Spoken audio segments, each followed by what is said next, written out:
back to the world according to Briggs and a video about poverty. Today we're talking about the worst states to live in poverty here in the USA.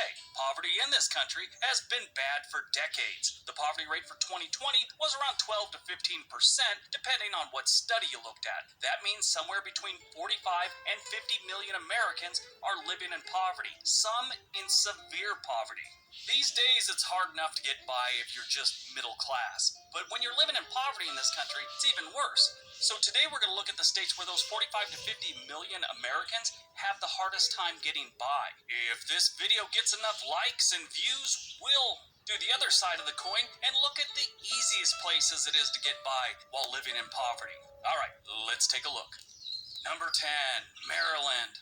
Maryland is one of the wealthiest states in the country, and when you have the word wealthy attached to you in any way, shape, or form, that just means things are going to be expensive. The cost of living, the cost of housing, both in house prices and rentals, are very high in Maryland. Maryland actually has the highest median income of any state in the country. Home prices and rental prices are always in the top 10 for most expensive. If Maryland didn't have Baltimore in it, dragging them down statistically, they'd have some really scary cost of living numbers. But on the other hand, if they didn't have Baltimore, their poverty rate wouldn't be that high.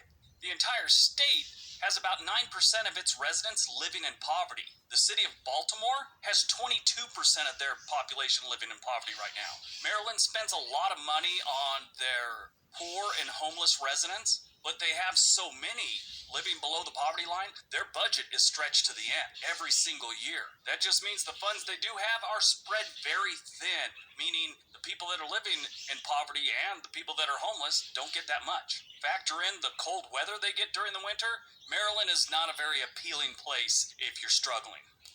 Number 9, Washington. Even though Washington is considered by most one of the most appealing states these days, it's not very appealing if you're not making a lot of money. The state has a good amount of people living in poverty. Now, the entire statewide, is 9.5% of their population living in poverty. But if you look at some of their major cities, let's take Seattle on the west side, they have 11% of the Seattle residents living in poverty. And they have an insane amount of homeless people because the prices have gone up so high there, it's just chased everyone onto the street. Much like Maryland and Baltimore, they have a lot of money going to the homeless and the poor. They just have so many people on those programs, it's stretched really thin. If you look at the east side of the state and go to Spokane, there's 17.3% of their population lives in poverty. There's little towns spotted throughout the middle part of Washington where they have a poverty rate that's close to 45%. I saw them between 36% and 45%. Chances are it's probably only going to get worse in Washington in the coming years. Right now, their average monthly mortgage payment and median listing prices are both climbing, and they're already in the top 10. When you have people that are in bad situation, other things follow. Their property crime rate is the second highest in the nation. Number 8, Georgia. Now, Georgia isn't that expensive compared to other states like New York, Washington, California, Texas, things like that. They're not terribly expensive. They do have some spots, don't get me wrong, especially like in the Atlanta area, Savannah, other places. They get a little expensive, and that, of course, leads to people living in poverty. But it doesn't just end at the cities. They have a lot of out-of-the-way, remote, for lack of better terms, backwoods swamp type people, and they live in severe poverty. The entire state of Georgia has a poverty rate that's 14%, but if you look at Atlanta, it's 20.8%. I don't want to rat anyone out, but I actually saw a few towns in the backwoods of Georgia that they had a poverty rate of 70%. 70% of the people are living below the poverty line. You know it ain't right when you're the manager at McDonald's and everyone in your town thinks you're rich. So they have a lot of poverty. And Georgia also spends the second least on social welfare per capita in the nation. Number 7, Montana. There was a time when there really wasn't much poverty in Montana because it was so cheap, but as the years have gone on, the last few decades, Montana's become more and more popular. They have some great places to live, some beautiful land. It's just too bad some of the backwood places and out in the sticks, they have a good amount of extreme poverty out there. In a lot of cases, the only reason they're living in extreme poverty is they just live so far away from any reasonable employment. If you could find something that would be considered reasonable employment, Montana has a lot of jobs. They're just not good paying jobs most of the time. Number 6, California.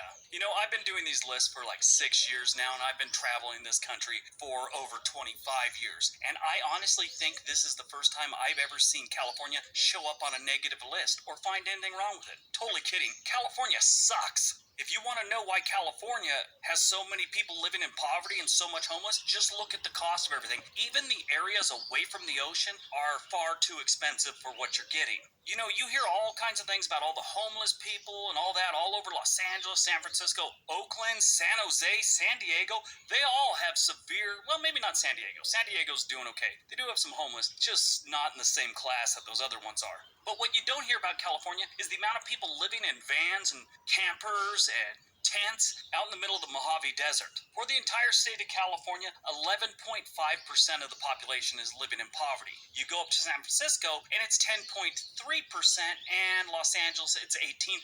I think the San Francisco one's a little misleading because they got a lot of people that are making $45,000 a year that are really living in poverty in San Francisco. I mean, the median household income in 2019, not 2020, 2019, was $112,000. The entire state at $75,000, and in Los Angeles, it's $62,000. California has the second highest cost of living and the second highest median listing price for homes. It is next to impossible for the average Joe to buy a home in Los Angeles, San Francisco, or any of the metro areas. You'd have to go out to that Mojave Desert to find someplace in like California City, which, if you ever see California City, it looks like a giant dirt field that people put houses up here and there. Number 5, South Carolina. South Carolina is another southern state that their poverty comes from their small towns. As an example, the entire state of South Carolina has a poverty rate that's about 14%. One of their largest cities, Charleston, which is a lovely place, they have a poverty rate that's just a little over 11%. And Charleston is an expensive place to live, right there on the ocean, a lot of nice things going on. So theoretically, they should have a higher poverty rate. They just don't. Most of South Carolina's poverty comes from the small towns and the rural areas. They're another state that in those small towns and rural areas, it's extreme poverty. The Palmetto State is another state that spends very little on social programs per capita. So if you're struggling, don't expect a lot of help. Number 4, Oregon. Yes, my home state, not my original home state, that's California, which we learned about earlier. I live here in Oregon, and I can tell you there's a lot of poverty. A good portion of that comes in the form of the homeless situation we have in Salem, Eugene, and the epidemic level of homelessness here in Portland, Oregon. Oregon spends a lot of money on getting people help. The problem is they just have too many people that need help, like so many other states. And it's statewide. It's not just here in Portland, Eugene, and Salem. You go all the way down to Grants Pass, and they have some of the worst poverty rates in the state of Oregon. Example, Oregon's poverty rate is 11%. Portland's poverty rate is about 14%. Grants Pass, or as people here call it, Grants Ass, they've got 17.2% of their population living in poverty.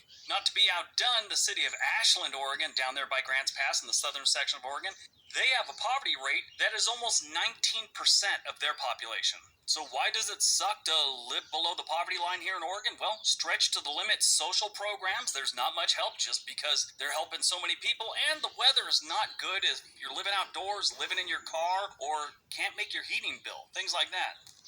Number 3, Utah. You know, on this channel and just about any channel, you don't hear many negative things about Utah. Utah is a pretty good state. People are moving there. People really like it. And it has it together in a lot of respects. I mean, their poverty rate is pretty low at 7.3.